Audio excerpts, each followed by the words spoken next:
De acuerdo con el diccionario de la RAE, genio es una persona dotada de capacidad mental extraordinaria para crear o inventar cosas nuevas y admirables.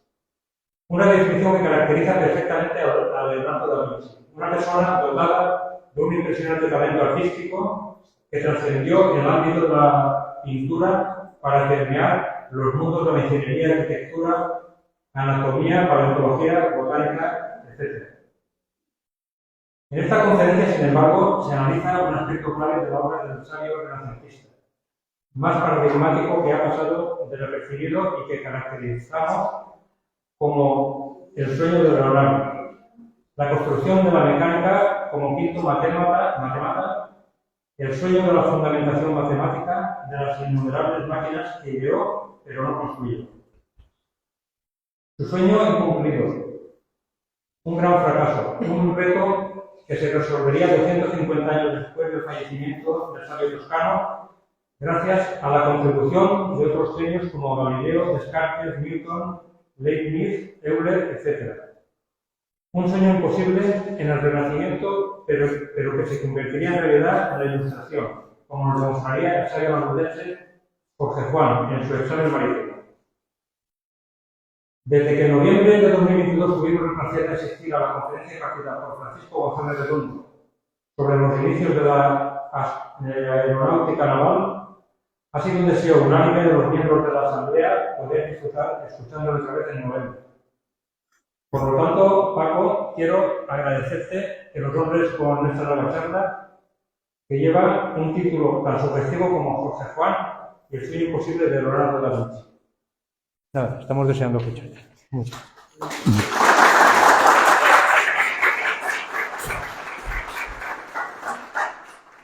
Presidente, miembros de la Junta Directiva, amigos, amigas, muchas gracias. Cuando me llamó Augusto para decirme queremos que hables sobre Jorge Juan, yo lo primero que hice fue echarme a temblar, pero si habéis tenido aquí a mi padre y maestro, Francisco González de Posada, dando una tras otra, ¿qué más se puede contar sobre Jorge Juan que no os haya contado él? Entonces se me ocurrió que la semana pasada estaba en la Universidad de Granada dando una conferencia sobre Leonardo da Vinci y Leonardo Torres Quevedo, dos genios universales. Y enlacé rápidamente con la posibilidad de, no, ahora no vamos a juntar a los dos Leonardos, vamos a juntar, con 250 años de diferencia, a Leonardo da Vinci y su sueño incumplido, su sueño imposible, y a Jorge Juan. Y yo creo que, aunque evidentemente de quien vamos a hablar sobre todo es de Leonardo da Vinci, la figura de Jorge Juan va a quedar bien contextualizada. Porque, como nos ha adelantado, tenemos que hablar de qué es un genio, y un genio del Renacimiento. Y claro, genio, según la RAE, es lo que nos acaban de leer, persona dotada de capacidad mental extraordinaria para crear o inventar cosas nuevas y admirables. Y esto parece que al genio del Renacimiento se aplica perfectamente. ¿Por qué genio del Renacimiento? Porque cojamos cualquier enciclopedia, cualquier libro que nos hable de invención, de ciencia en el Renacimiento, pues nos tienen que citar necesariamente y desde el principio al gran polímata, a Leonardo da Vinci, que se dedicó a todos y cada uno de los ámbitos imaginables en ese tránsito del siglo XV al XVI. Por ejemplo, las ciencias de la Tierra. Y dices, ¿las ciencias de la Tierra? ¿Un pintor? Bueno, efectivamente, un pintor tiene que situar las figuras en un contexto. Puede ser un contexto geológico, un contexto botánico, puede ser una marina. ¿Por qué geológico? La Virgen de las Rocas, en sus dos versiones. A la izquierda, la primera, la original, que está en el Louvre. A la derecha, se supone que de Leonardo, pero desde hace 50, 70, 80 años de Leonardo, que antes nadie decía que era de Leonardo, la que tiene la National Gallery. Pero claro, es que tener un Leonardo no es lo mismo que tener una copia. ¿Y por qué geología? Porque la Virgen de las Rocas la podemos analizar desde la historia del arte y detectar a la izquierda la técnica del esfumato de Leonardo. Finas capas muy superpuestas para dar ese calor a las figuras, a la Virgen María, al Niño Jesús, a San Juan. Están para comérselos. ¿Verdad que sí? Vemos a la derecha, ciertamente eso es una obra de alguien, de un pintor del Renacimiento muy dotado. Pero qué frialdad, si es que están mortecinos. Eso no es de la mano de Leonardo. Eso es imposible que sea de la mano de Leonardo. Pero no vamos a decidir que esto no es de Leonardo, la segunda, la que tiene la National Gallery, por la pintura, sino por la geología. Porque vamos a ver que Leonardo es un observador de la naturaleza. Y va a observar agentes erosivos, el aire y sobre todo el agua. Y va a estudiar el agua como transportador de esas partículas en suspensión que se van a depositar en los lechos marinos. Y eso se va a convertir en rocas sedimentarias, en capas que van a estar en lo alto de las montañas. Y si miramos a la izquierda, vemos perfectamente clara esa manifestación.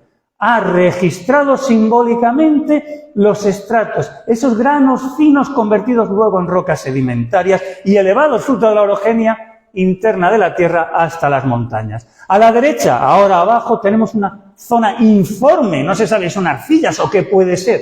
Quizá no lo estéis viendo, pero es que da igual, es que no vais a detectar nada desde ojos geológicos. Claro. Y eso es lo que nos destaca cualquier libro. Por ejemplo, la enciclopedia en 18 volúmenes en Orbis de Tatón, Historia General de las Ciencias. Si tenemos que hablar de las ciencias geológicas, de las ciencias de la Tierra en el Renacimiento, hay que empezar por la estructura de la Tierra. Y el debate. Los continentes flotan en agua, digamos, porque el interior de la Tierra es agua. Girolamo Cardano, el gran algebrista, el genio italiano, decía eso. Pero Da Vinci no dice eso. Da Vinci, bueno, como agrícola, o consideran que el núcleo es denso y que al fin y al cabo los mares, los océanos no son más que una pequeña capa superficial.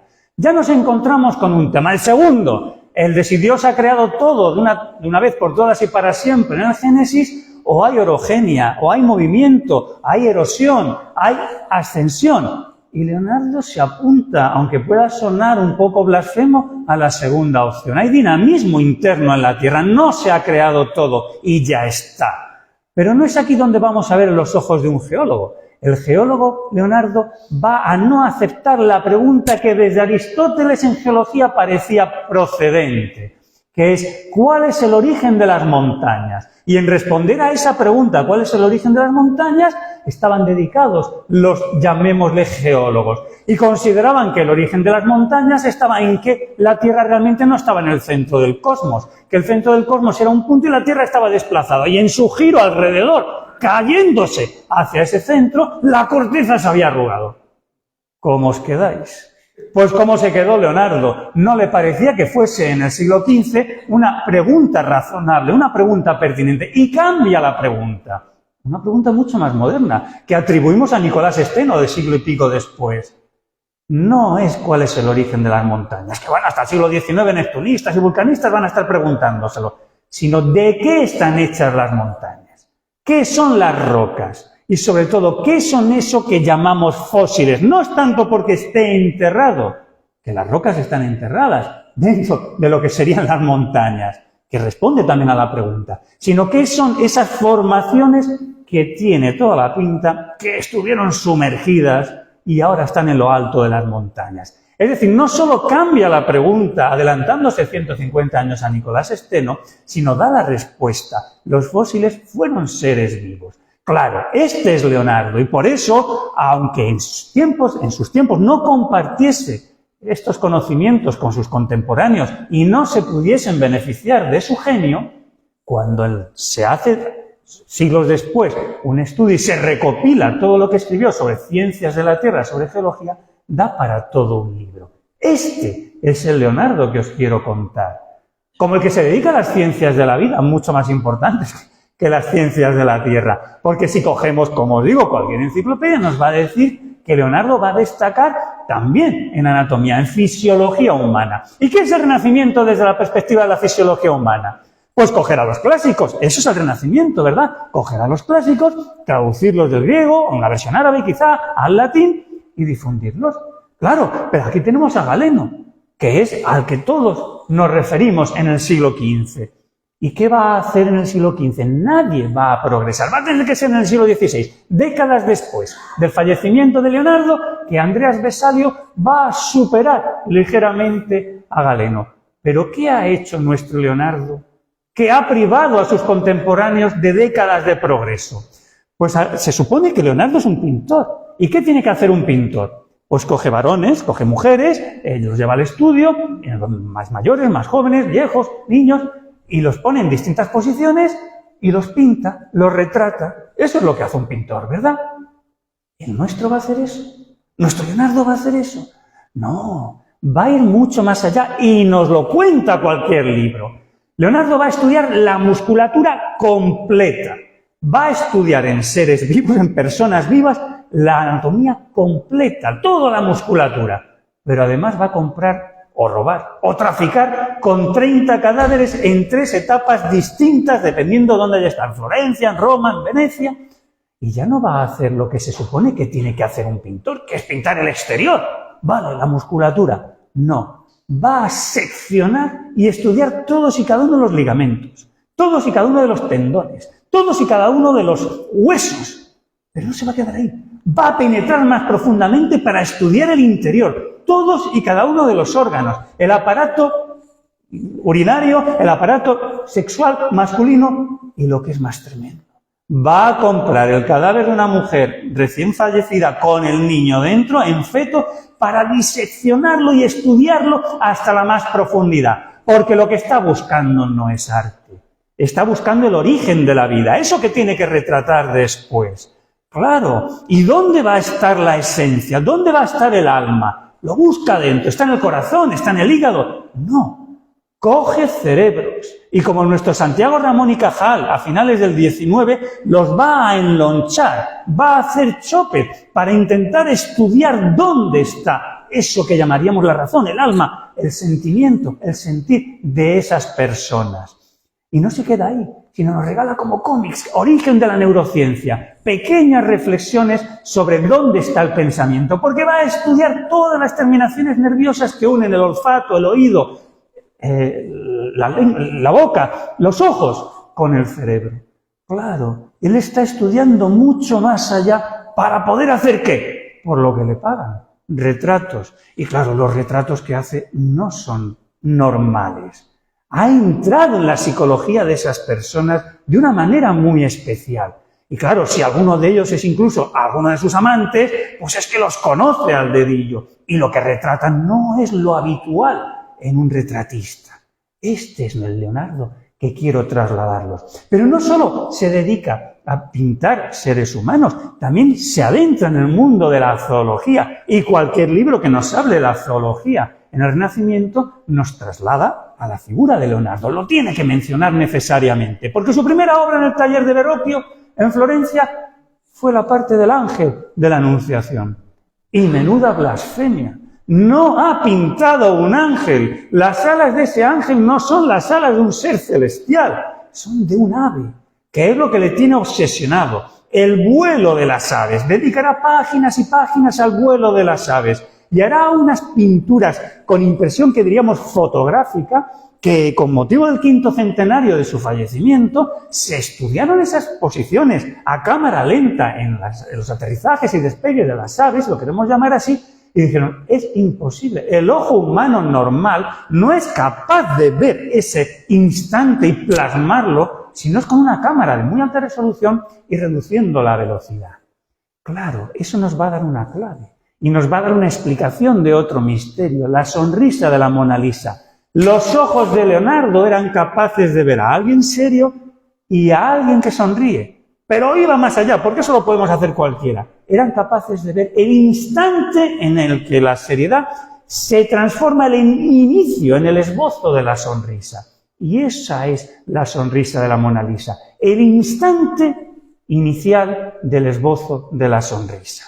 Claro, estas son las capacidades que tiene una persona privilegiada. Pero claro, ¿qué es en botánica el Renacimiento? Pues escoger a Dioscórides e ir más allá. Y de nuevo, Leonardo va a contribuir, y si Mattioli y sus contemporáneos hubiesen conocido la obra de Leonardo, la botánica también habría avanzado más rápidamente. Porque para situar las figuras necesitamos un paisaje, ¿vale? Ciencias de la Tierra. Pero a veces necesitamos vegetación, lo hace más cálido, ¿verdad? La vegetación puede estar muy lejana, Bueno, es difícil, pero la podemos poner muy cercana para distinguir qué especies está retratando. Bueno, pues aparte de lo que vemos de botánica como fondo de esas obras, de las poquitas obras que se conservan de Leonardo, tenemos cientos de páginas en sus manuscritos, dispersas en los distintos códices, con unos estudios que podemos integrar en cualquier libro de bachillerato, no solo por la calidad artística que tienen, sino por los contenidos y la precisión,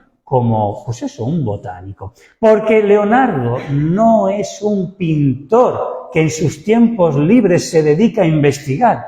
Es un investigador que hasta cuando tiene que pintar, investiga. Y en vez de dedicarse a lo que le han contratado, pinta la Última Cena, se pone a estudiar soportes, se pone a estudiar pigmentos sobre la marcha. Y la Última Cena se le cae al poco tiempo de tenerla pintada. Y solo sucesivas tareas y campañas de restauración han hecho que se conserve en parte, y viéndolo desde lejos, porque cuando nos acercamos se pierde muchísima calidad. Y hasta se pierde por completo la batalla de Angliari. Esto no es de Leonardo, esto es de Rubens de después, porque se pone a ensayar, porque no es un pintor, es un investigador que, como tiene un talento impresionante, pinta para vivir, que es por lo que le pagan, pero vive para investigar, hasta cuando pinta.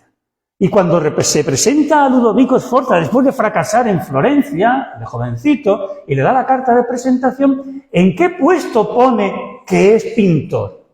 En el 11º, y como quien no quiere la cosa, porque primero se pone como escultor y ya solo después se pone como pintor.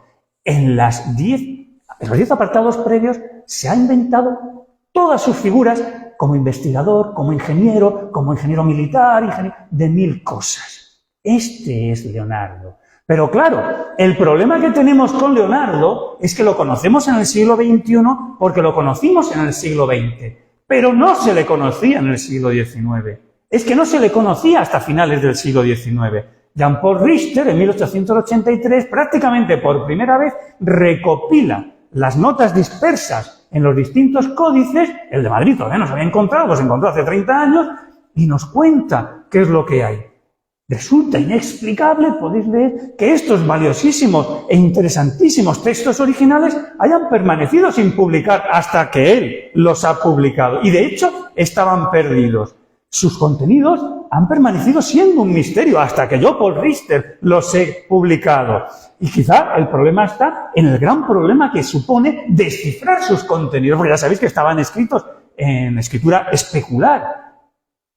Claro. Pero no debió hacer muy bien el trabajo Richter o completarlo, porque Munz, unos años después, tuvo que emprender la misma tarea, una nueva edición, y entre medias hubo otros. Y nos lo dice otra vez, la gran mayoría de estos dibujos nunca se han reproducido. Ningún crítico ha intentado catalogarlo ni clasificarlo. Ahora ya sí. Richter no, pero John Munz, yo sí he conseguido, gracias a un examen metódico y detallado de estas escrituras autógrafas, penetrar más profundamente en su contenido. No existía Leonardo en el mundo de la cultura y de la ciencia al acabar el siglo XIX. Y todavía a principios del XX, Pierre tuvo que dedicar 3 volúmenes a seguir estudiando la obra de Leonardo da Vinci. Y nos lo dice, estos escritos tan oscuros, escritos al revés, en escritura especular, que son oscuros en sus contenidos, en su concisión, y además que no están ni siquiera datados, que son un caos que he tenido que exhumar. Sí, este es Leonardo, que no se pudo integrar en la época en la que vivió, porque era un hombre sin letras. No sabía latín, no sabía griego. ¿Cómo se puede ser una personalidad del Renacimiento si no sabes ni griego ni latín? No puedes conocer a los clásicos, estudiarlos e ir más allá. Pero es que además el estudio de la figura de Leonardo en el 5º centenario nos ha dado otra clave que además nos ha explicado por qué no compartió nada, por qué no terminó prácticamente nada de lo que había empezado, y en pintura muy poquito. Lo han diagnosticado con TDAH. Sí, trastorno por déficit de atención con hiperactividad. Estaba pasando de una cosa a la contraria, continuamente. Si habéis visto la serie de televisión, era malísima porque pintaba a un Leonardo tranquilo y relajado. Ese no era Leonardo. Leonardo estaba pasando de una cosa a la otra, estaba mirando al otro, estaba observándolo todo, con esos ojos del inquisidor, del que está pensando y buscando información por doquier. Y claro que se dedica a todos los campos habidos y por haber. Por ejemplo, la arquitectura, como le ha estado diciendo a Ludovico en el apartado 10 de ese currículum que le manda. Y en sus escritos tenemos pues decenas y decenas de construcciones militares, fortificaciones, que es lo que le podía interesar al duque de Milán, porque los franceses, como pasará después, pues estaban al acecho. Y tienen numerosísimos diseños de torres, barbacanas, con una artillería incipiente de la que hay que defenderse, pero también los entramados de los techumbres, los artesonados, campaniles y algo que le llama muchísimo la atención en su esoterismo, las plantas octogonales de las basílicas, perfectamente diseñadas, perfectamente construibles. Y lo que le ha dicho a Ludovico, oye, que yo puedo canalizar las aguas que tenemos que utilizar para beber o las aguas fecales y tenemos que mandar que no entre en contacto con las otras. Y nos regala diseños también de todo eso, pero con una peculiaridad. No se conoce ni una sola obra de Leonardo construida. Hay un problema en Leonardo que no le permite completar ni siquiera su obra arquitectónica. No consta la construcción de ninguna de sus obras de arquitectura. Pero claro, todos sabemos que fue un ingeniero impresionante. Científico lo hemos visto, inventor también. ¿Y qué es un ingeniero? Pues un ingeniero es una persona que profesa la ingeniería, nos dice la RAE. Bueno, RAE, no nos ha dicho mucho todavía. ¿Qué es ingeniería? Bueno, hacemos un salto y nos vamos a Wikipedia para que no me llaméis pedante, porque la definición no está mal. Ingeniería es el uso de principios científicos, ese es el punto de partida, para diseñar y construir máquinas, estructuras, otros entes como puentes, túneles, caminos, vehículos, y de todo ello vamos a tener diseños en Leonardo.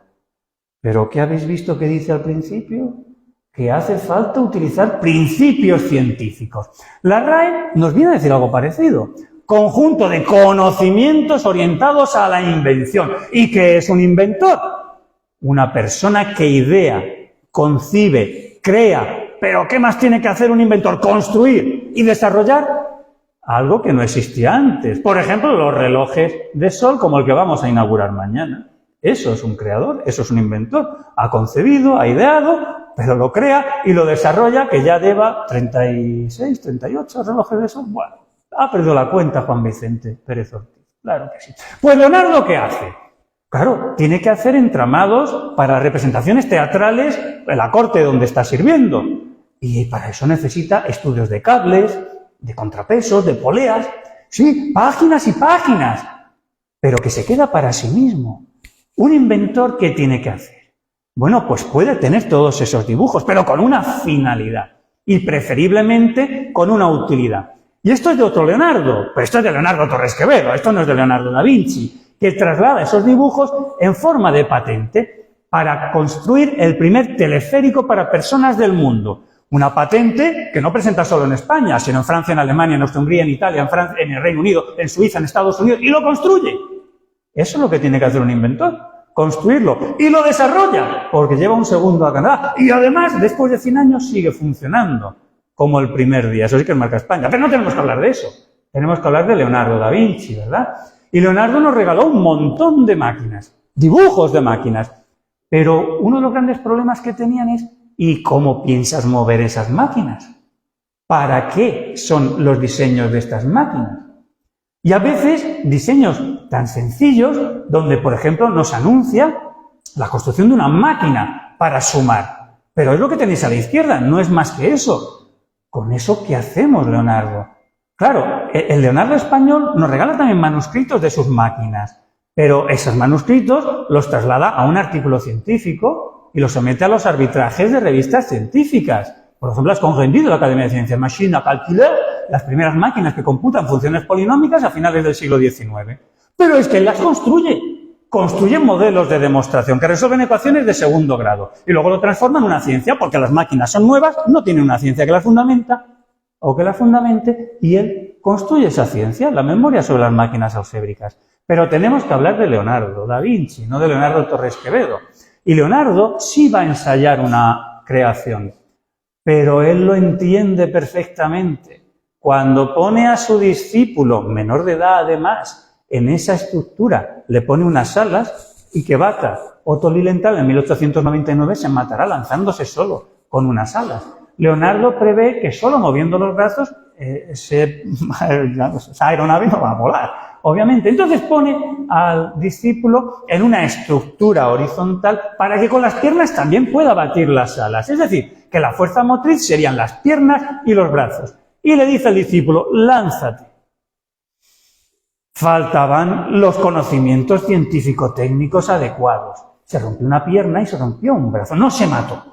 Infirnás tampoco se mató cuando se tiró desde la ruzafa. Pero hoy podemos estudiar el interés por el vuelo de Leonardo da Vinci y esas aportaciones de Leonardo. Pero claro, si queremos considerar que esto fue el precedente del helicóptero, pues estamos exagerando un poquito. ¿Cómo vas a conseguir que eso ascienda? ¿Con un humano moviendo esas manivelas que estáis viendo en la base? Pues difícilmente, porque lo único que nos dio Leonardo es esto, no nos dio más. Y cuando nos da el tanque, decimos que el tanque, decimos, pues vamos a ver, ¿y en qué superficie plana? ¿En una pista de hielo vas a poder llevar eso? ¿Cuántas toneladas pesan esos 24 cañones que tienes ahí puestos, más todos los engranajes internos? Porque Leonardo lo único que nos ha dado es esto. Es esto, lo otro lo hemos reconstruido nosotros. ¿Cuáles son los fundamentos científico-tecnológicos que permitirían construir, maniobrar, operar esa máquina, llamémosle así? Claro, Leonardo es un genio del Renacimiento, eso no hay ninguna duda. Pero ¿qué es realmente el Renacimiento? Porque estamos viendo que para ser un genio de la invención y de la ingeniería requeriría fundamentación científica de todas estas máquinas. Bueno, pues el Renacimiento, ¿qué es? 400 y 500, pintura y arquitectura en Italia.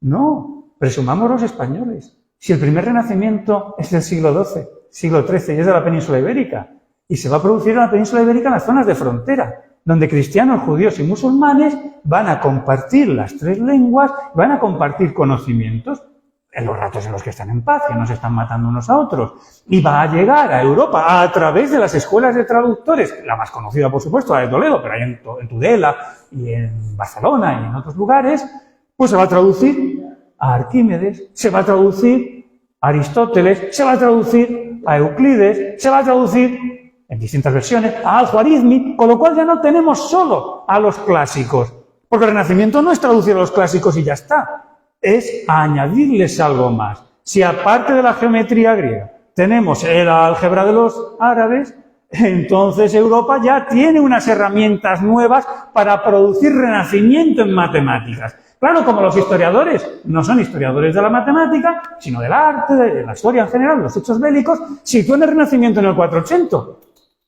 Península Ibérica y matemáticas. Ese es el primer Renacimiento. Y sobre todo cuando en el siglo XIII ya tenemos a Arquímedes, el primer matemático aplicado, el primer físico matemático, el primero que introduce el tiempo para poder tener la velocidad como magnitud más allá de longitudes, áreas o volúmenes, que es el que va a permitir que en algún momento haya una ciencia que fundamente máquinas.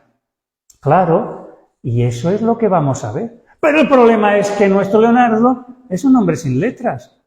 Tiene muy complicado el acceso a las obras de los clásicos, si están escritas en latín. Si están escritas en griego todavía peor, claro, y en árabe ni hablamos. ¿Pero qué hemos dicho que es ingeniería? Eso es ingeniería. Dominar la fundamentación científica que permite construir máquinas con cierto sentido. Y eso hay que empezar en las matemáticas, obviamente. ¿Y Leonardo contribuirá a las matemáticas? Bueno, pues en época de Leonardo ya existía el que sería ser un matemático renacentista. Un matemático renacentista, ¿qué tendría que hacer? Pues tendría que conocer los elementos de Euclides. Bueno, en versión, ahora lo tecleo yo, empieza los elementos de Euclides con las definiciones, que en realidad no son definiciones, son qué objetos primarios tiene esta teoría que llamamos geometría, porque yo no puedo definir punto, no puedo definir segmento, puedo construir la recta a partir de segmentos consecutivos, pero tengo que partir de algunos objetos indefinidos. Bueno, pues eso lo tiene clarísimo aquí Euclides. Entonces, un matemático renacentista tendría que dominar todas las definiciones del libro 1 y todos los postulados y nociones comunes que aparecen en el libro 1. Y una vez que ya tenemos los juegos, digamos, los elementos, las piezas de este juego que llamamos geometría, empezar a enunciar teoremas y demostrarlos. El primero, con lo cual ya tengo que demostrarlo a partir de los postulados, definiciones, y ya cuando lo tenga demostrado, pues para el segundo puedo utilizar lo que acabo de demostrar. Y así en el primer libro, hasta el 46 y el 47, para demostrar el teorema de Pitágoras.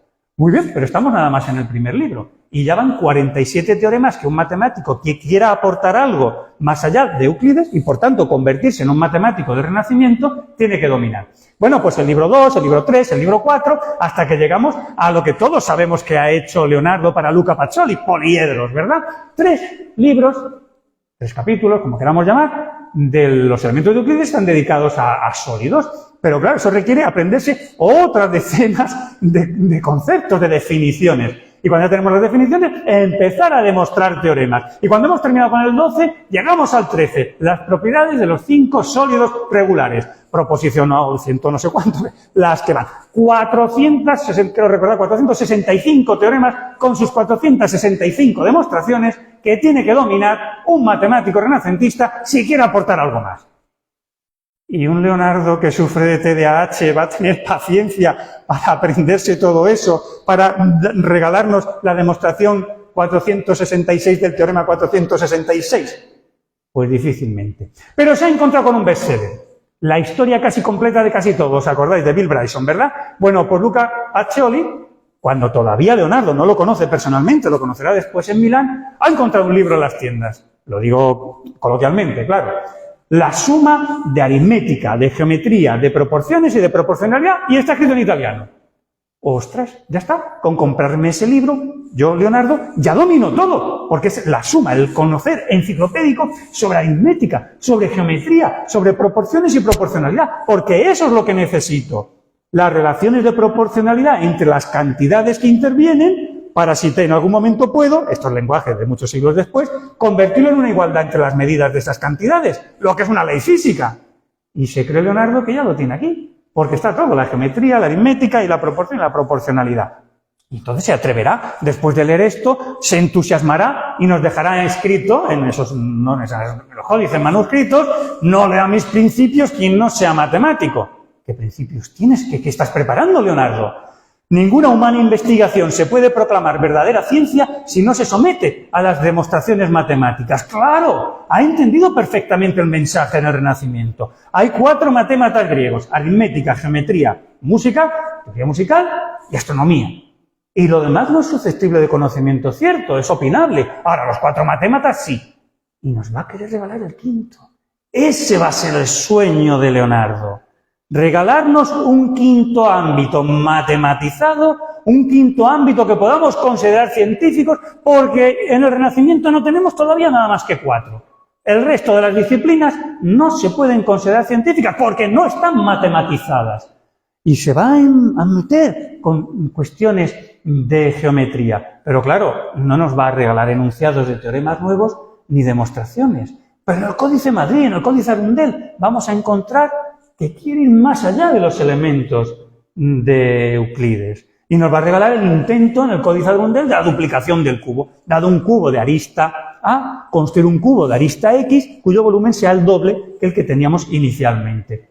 Problema irresoluble, que ya nos lo habían explicado los griegos, con regla y compás. Y Leonardo se mete en ese tema, como si fuese posible resolverlo.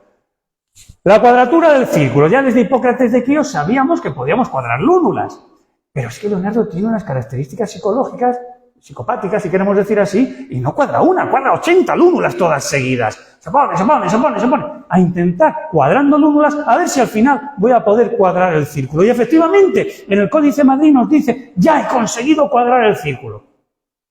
Al día siguiente, en otro trozo de otra página, me dicen: no, había sido solamente una aproximación. Y entonces nos queda lo poco que de verdad contribuyó, decoró la divina proporción de Luca Pacioli, porque ya Luca Pacioli llegó a Milán, donde estaba Leonardo, ya Leonardo conoció a Luca, Luca en la divina proporción nos anuncia que Leonardo está escribiendo un tratado de arquitectura en varios volúmenes, como considerando que ese va a ser el 5º matémata, porque nos lo dice así: está matematizando la arquitectura y nos va a proporcionar un nuevo 5º ámbito del saber. Yo creo que se ha pasado, porque de arquitectura ya habéis visto lo que nos ha regalado, dibujos, pero poco más. No ha sistematizado No, desde luego no ha axiomatizado, ni ha demostrado, ni ha formulado matemáticamente principios arquitectónicos. Pero claro, aquí lo que nos ha regalado es un estudio de poliedros, bellísimos, bellísimos, bellísimos. Pero, ¿hemos conseguido ya que Leonardo nos proporcione lo que necesita?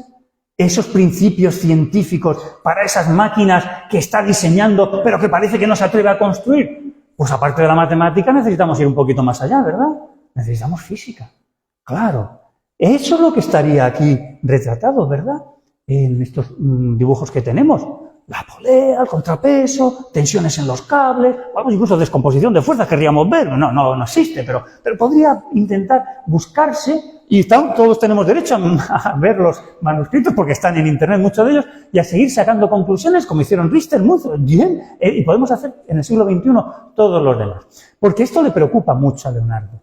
Porque a Leonardo, si hay una máquina que le preocupa de verdad, no es ninguna de las que todos conocemos, es esta, el cuerpo humano. Y lo que está estudiando es biomecánica. Él lo que está estudiando es la física de los movimientos de los humanos. Claro, entonces cuando encontramos en cualquier enciclopedia la historia de la física en el Renacimiento, como no puede ser de otra manera, está Leonardo y nos cuentan, en estática dominaba las máquinas simples, la polea, la balanza, por supuesto, claro, ¿cómo no va a dominar todo eso? Pero más allá lo que le preocupa es la dinámica, el estudio del movimiento. Claro, si nos ponemos a ver la dinámica como tal, fuerza igual a masa por aceleración, ley fundamental de la dinámica, eso me suena, y os suena a Newton más bien, 1687. Pero claro, Leonardo está ahí, eso es lo que le está preocupando. Una ciencia del movimiento, no de lo estático, sino del movimiento, sea de las aves, sea de los humanos, sea de las máquinas, porque necesita esa ciencia para fundamentar sus máquinas. Claro que va a estudiar el tiro parabólico. Bueno, que si la trayectoria inicial es rectilínea, luego es un poco curvilínea parabólica, luego cae en recto. No. Para Leonardo el estudio es parabólico completamente. Claro, por supuesto, Leonardo va a utilizar los precedentes que existen, pero ¿tiene suficiente capacidad para leer todo lo que Aristóteles proporciona?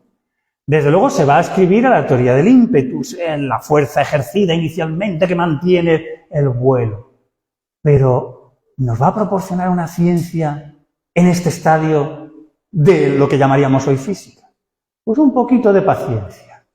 Porque si conocéis un libro de Leonardo, el único libro que se supone que Leonardo escribió fue el Tratado de Pintura. ¿O fue el Tratado de Física? Vamos a ver la pintura, porque claro, la pintura es esto en Leonardo, ¿verdad? Por supuesto los croquis que hemos visto, pero ¿es la pintura una ciencia? Pues no es una pregunta que me hago yo, es que así empieza el compilador que ha decidido décadas después del fallecimiento de Leonardo coger trozos de distintos códices, sobre todo uno especial que conserva en el Vaticano, y llamarlo el Tratado de Pintura. Y así empieza. ¿Es la pintura una ciencia? ¿Qué es una ciencia? Es decir, que Leonardo va a ser un filósofo de la ciencia y nos va a explicar como buen renacentista, si se lo contase a sus coetáneos, pues hubiese sido mejor, lo hubiese contado, que se llama ciencia aquel discurso de la mente que tiene su origen en principios últimos. Claro, la matemática que la ha entendido, la física que él quiere construir como quinto matémata. Principios que tenemos que admitir sin demostración, conceptos primarios que admitimos sin definición, y ya definiremos velocidad a partir de espacios y tiempos, la aceleración a partir de velocidades y tiempos, y así sucesivamente. Pero hay que partir de algo. Y eso lo tiene claro Leonardo, y nos lo aclara después. Ninguna humana investigación puede ser denominada ciencia si no se somete a demostraciones matemáticas. Y entonces nos preguntamos, oye Leonardo, ¿y en la pintura qué vas a someter a demostraciones matemáticas? Y entonces empieza con la parte de la pintura que en realidad son los elementos de Euclides y el comienzo del primer libro, las primeras páginas.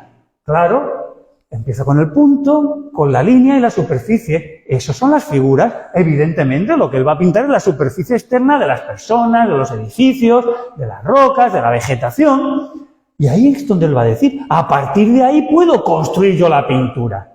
Pero rápidamente el mismo compilador nos lo aclara. ¿Cuál ciencia sea mecánica? Vamos a ver. ¿Qué es la pintura? Pintura no es plasmar un instante estático. ¿Y qué es la mecánica? La ciencia del movimiento. La ciencia de lo que no está estático, de lo que se mueve. Pues todo lo que vamos a leer a continuación prácticamente en el tratado se supone de pintura, en realidad es una consideración sobre qué puedo hacer con geometría y aritmética para medir magnitudes, las medidas serán números, y poder relacionarlas en relaciones de proporcionalidad. No lea mis principios nadie que no sea matemático, porque lo que yo voy a hacer es escribir el libro de la ciencia mecánica, que precede al libro de las invenciones. Él nos lo está diciendo. Tengo que escribir el libro de la mecánica antes de que pueda escribir el libro de mis máquinas que no construyo. Y luego pues hablará de vigas, hablará de impactos, hablará de pesos, de fricción. ¿Este es el tratado de pintura? No, es que no nos está escribiendo un libro de pintura, es que no le interesa la pintura, vive de la pintura. Pero él lo que está dedicado es a todas y cada una de las ciencias. Él está dedicado a matematizar, y el quinto matémata quiere que sea la física, la ciencia que necesita para sus máquinas, que nos lo ha dicho él. El libro de la mecánica tiene que preceder al libro de las invenciones. Está en sus libros, lo que yo os estoy contando está en sus libros, lo podéis leer todos, ¿no? Pero claro, él se ha encontrado con Luca, que le ha dicho que se puede escribir la ciencia. Pero claro, para eso hace falta un lenguaje matemático, el lenguaje del álgebra. ¿Y qué lenguaje algebraico tenemos a finalizar el siglo XV? Pues lo que estáis viendo ahí. No hay manera de escribir, por ejemplo, por simplificar, x más x al cuadrado más x a la cuarta. En el álgebra sincopada de Luca Pacioli, y en esos momentos es una figura, luego ya vendrán Tartaglia, Cardano y otros, y demás. Pues es eso que tenéis ahí, COPCPC, COCA, 3. Así vamos a poder escribir leyes matematizadas. Difícilmente, pero él lo va a intentar. Y en más páginas vamos a ver lo que él entiende que tiene que hacer. Tenemos que determinar magnitudes que seamos capaces de medirlas. No nos está hablando de unidades, pero es lo que hace falta. Magnitud formada por cantidades. De las cantidades elegimos una como unidad, arbitrariamente, y comparamos todas las demás cantidades con esa unidad para que nos dé una medida. Y esas medidas las relacionamos entre sí en ecuaciones. Todo muy bonito, pero de esto no hay nada en la época del pobre Leonardo. No existe. Claro, para poder construir eso, ¿qué tendría Leonardo? Si pudiese leerse todos los elementos de Euclides, pues tendría que leerse el libro quinto de los elementos para la teoría de las magnitudes de Eudoxo. Y tendría que haberse beneficiado de lo que Oresme, desde la Universidad de París, o el Merton College con Bradwardine y sus discípulos, nos está proporcionando. El lenguaje retórico, relaciones de proporcionalidad entre distancias recorridas, tiempos empleados. Pero no busquéis ecuaciones. Lo de la izquierda es Bradwardine. Lo de la derecha es Galileo 100 años y pico después de la muerte de Leonardo, que integra perfectamente Galileo. Claro, entonces Leonardo se va a encontrar con un problemón. Quiere matematizar las relaciones físicas, llamaríamos así, y todavía hoy, en el siglo XXI, en 2024, 23 o 24, estudiosos reanalizando manuscritos de Leonardo, pues ven cómo intenta hacer experimentos para medir, no se sabe muy bien qué, pero parece que es la caída, asignar longitudes a diferentes distancias recorridas, tiempos empleados, porque ¿cómo matematizamos la velocidad? Por ejemplo, hay que comparar tiempos empleados, distancias recorridas con tiempos empleados. Este es el título de la conferencia. El sueño imposible de Leonardo.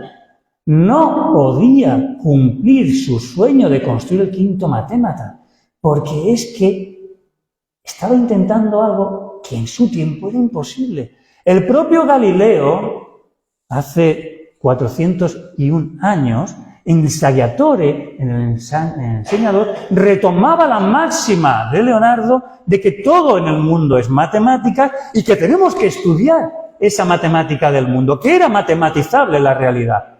¿Pero qué nos dice Galileo? ¿Dios ha escrito el universo en lenguaje matemático, que es lo que siempre se dice? No, cogemos el Saggiatore, que está en italiano, y lo traducimos. La filosofía, que es lo que dice, no Dios ha escrito el universo, no. La filosofía está escrita en este libro inmenso que siempre está abierto ante nuestros ojos, quiero decir el universo, pero que no puede entenderse si primero no se entiende su lengua, los caracteres con los que está escrito. Y diréis, ¿y con qué caracteres va a entender Galileo el universo? Pues en 1623 nos dice que los caracteres son triángulos, círculos y otras figuras geométricas sin los cuales resulta imposible entender una sola palabra. ¿Me queréis decir cómo vamos a construir el quinto matémata, la ciencia física matematizada con círculos, triángulos y cuadrados? No tenía esas herramientas. Aún así, Galileo va a integrar todo lo que había antes, va a integrar a Arquímedes, va a integrar a Oresme, va a integrar a Bradwardine, los va a integrar tal cual, simplemente transcribiendo, y eso sí, los tiempos los va a representar, la medida de los tiempos, como intervalos dentro de un segmento, pequeños subsegmentos dentro de un segmento, en sus diálogos para las dos nuevas ciencias. Galileo, más de 120 años después de la muerte de Leonardo, no tenía tampoco la matemática. Si es que en realidad hasta 1637, con el apéndice al discurso del método que llamamos Geometría de René Descartes, no tenemos un primer libro que se puede entender hoy porque el simbolismo es prácticamente igual, el simbolismo algebraico, que el que tenemos ahora, simplemente que el igual no está completado, es como un 8 sin terminar. Pero ya es el primer libro. Pero es que, ¿qué era la ciencia del movimiento? La ciencia del movimiento quien nos la da es Newton en sus principios matemáticos. ¿Y matematiza Newton sus principios matemáticos? ¿Cómo empieza Newton sus principios? Como Euclides. Definiciones. Si ya sabemos que no puedes definir masa o cantidad de materia, es una magnitud primaria, es indefinida. Puedes hablar sobre ello, un párrafo, 2, 3. No puedes definir tiempo, no puedes definir distancia. Hay muchas cosas que son primarias, puedes hablar sobre ellas. A partir de ellas sí puedes definir las magnitudes secundarias, velocidad, aceleración, etc. Bueno, muy bien, ya tenemos las definiciones. Vamos con las leyes, los axiomas.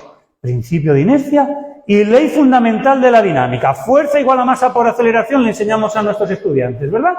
Pues no. Lo que dice Newton en su tratado es tal cual lo está diciendo. El cambio de movimiento es proporcional a la fuerza motriz impresa y se hace en la dirección de la línea recta en la que se imprime esa fuerza. Aunque Newton nos ha regalado el cálculo, con Leibniz, aunque dispone del lenguaje algebraico que ya Descartes nos ha regalado, sus principios no busquéis ecuaciones porque no vais a encontrar ni una.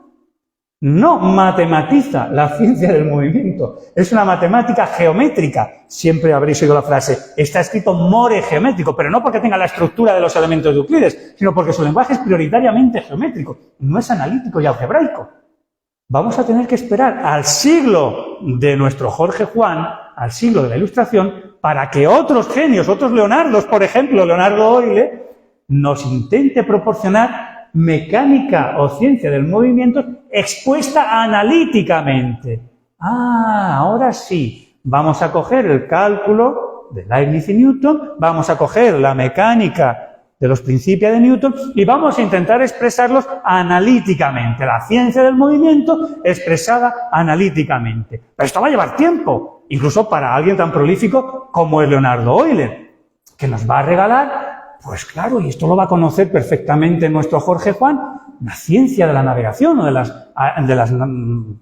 los navíos.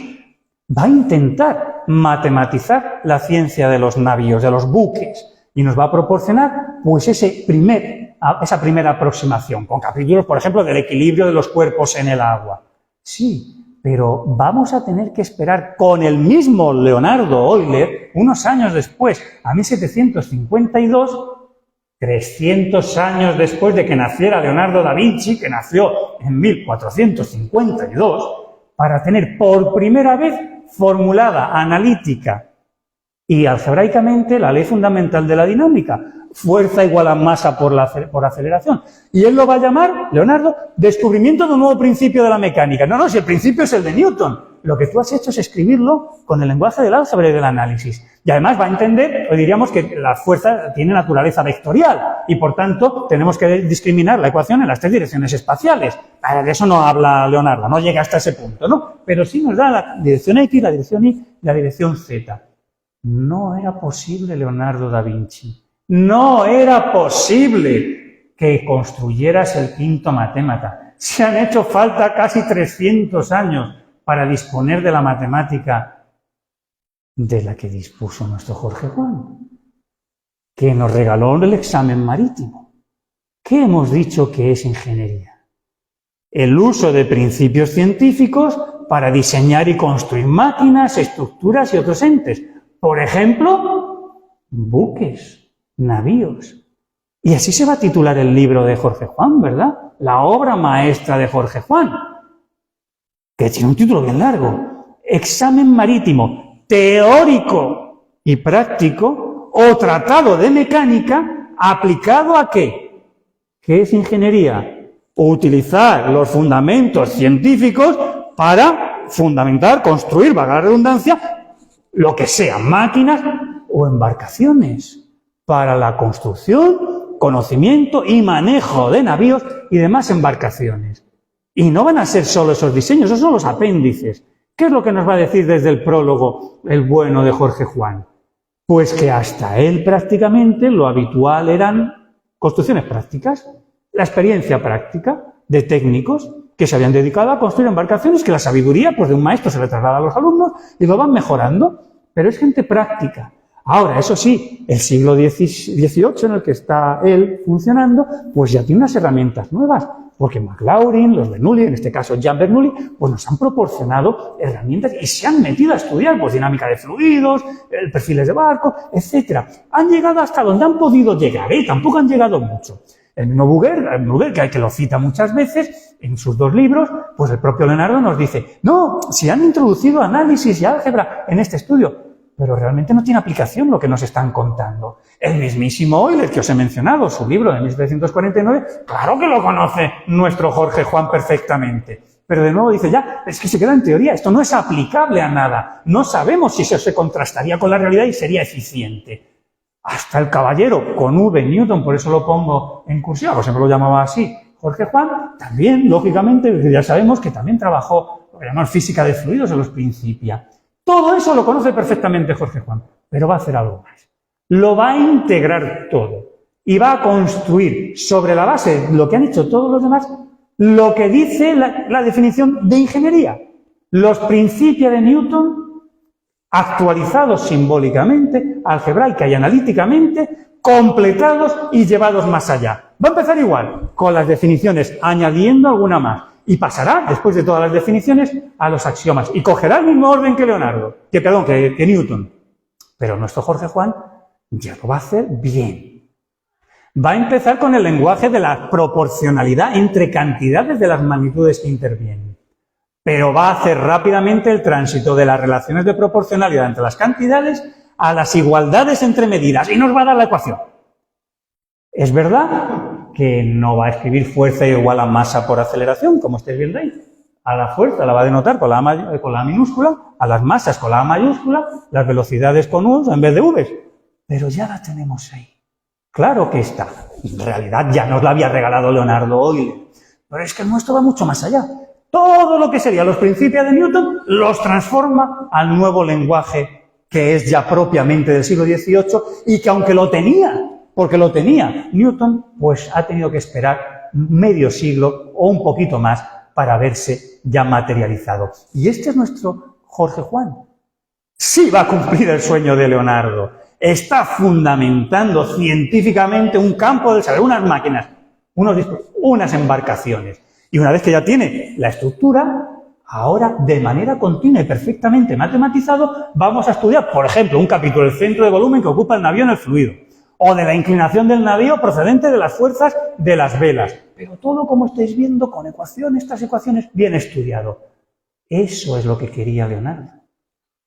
Fundamentar sus máquinas. Porque esto es ingeniería. Y esto es lo que nos hubiese gustado y a él le hubiese gustado. Claro. Y fue tal el éxito de este trabajo tan extraordinario de Jorge Juan, del que ya os han hablado aquí muchas más veces y mucho mejor que yo, lo que hizo que luego se tradujera a otros idiomas y tuviese la expansión internacional que tuvo. Y yo sé que os queréis ir a ver el partido del Real Madrid, o de España, o de quien sea que juegue, porque no me acabo de... lo estamos contraprogramando. Así que aunque queréis que hablemos durante mucho tiempo más, tenemos que ir terminando. Consideraciones finales. Leonardo, no hay ninguna duda, fue un genio del Renacimiento. Se adecua perfectamente a la definición que nos da la RAE. Persona dotada de capacidad, etcétera, etcétera, etcétera. Pero en vida fracasó. Lo hemos reconstruido muchos siglos después, en época contemporánea. Y hemos tenido que interpretar su obra, que no compartió en vida, para descubrir que efectivamente es el prototipo de hombre renacentista, pero que estaba fuera de su tiempo. Nació en el Renacimiento cuando necesitaba haber nacido en la época de Jorge Juan, cuando existían las herramientas que él necesitaba para el objetivo que se había planteado. Pero bueno, pues lo mismo tuvo el buen gusto de dejar que nuestro Jorge Juan fuese el que completase, ejemplificase e ilustrase la definición de qué es un ingeniero. Muchas gracias.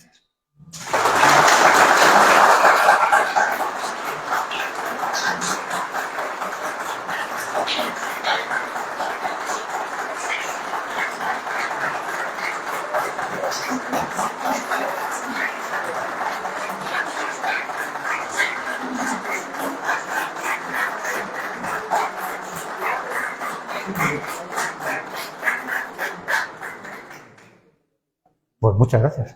Es un placer escuchar a personas con tantos conocimientos y sobre todo que lo comuniquen de esa manera.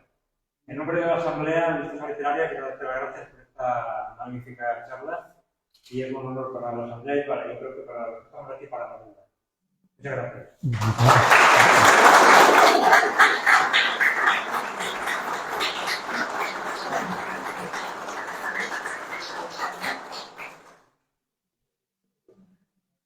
¿Queréis iros al fútbol o si queréis preguntar algo? Yo, por mi parte, encantado. No sé si el protocolo lo contempla. Si no, pues nos vamos a despedir.